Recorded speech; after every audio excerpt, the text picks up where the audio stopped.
Welcome in along with Mike Renner. I'm Steve Palazzolo, and this is your Parris Campbell NFL Draft Profile, all powered by PFF Edge and Elite.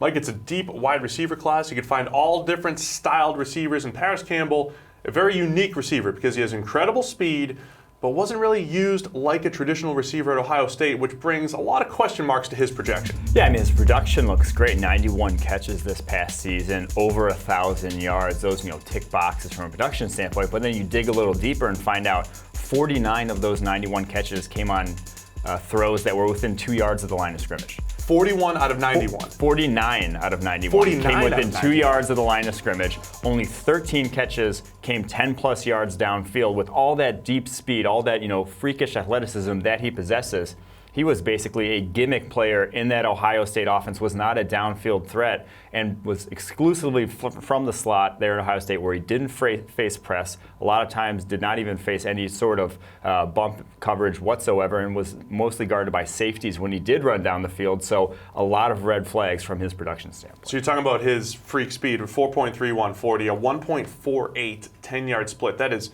just unbelievable acceleration and top-end speed there. But like you said, a lot of screens, a lot of just straight-up drag routes, and he is dangerous on those passes. You put the ball in his hands, and he could take off. He could beat guys to the edge. He can create yards after the catch, average 9.4 yards after the catch per completion throughout his entire career. But there was a point where Ohio State tried to use him as more of a traditional receiver, and he would drop too many passes, just awkward ball skills. Yes. So that's the big question.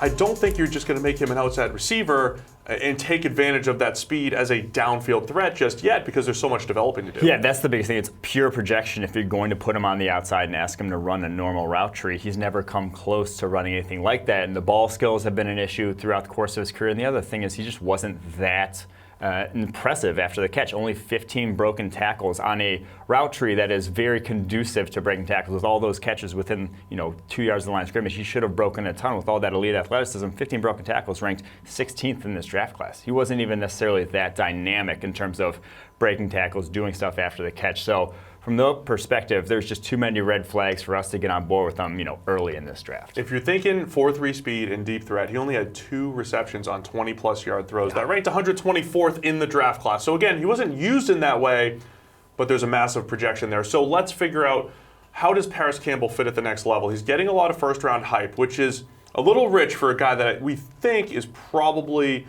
a souped-up version of Tavon Austin, potentially? I mean, a guy that's going to be more of a gimmick player. You've got the shovel screens and all that stuff. How do you maximize his value at the next level? Yeah, I think you have to be willing to use him on jet sweeps, on those shovel screens. On screens, he has to be that guy in your offense, and he can provide value then, but there's a lot of people that can provide value in that sort of role. You're a glorified running back at that point, which, truthfully, that's our best projection for Campbell. Yeah, we have Campbell as more of a late second, more of a third-round type of player, a bit of a projection if you're taking him in the first round at wide receiver. It's your Parris Campbell NFL Draft Profile, all powered by PFF Edge and Elite.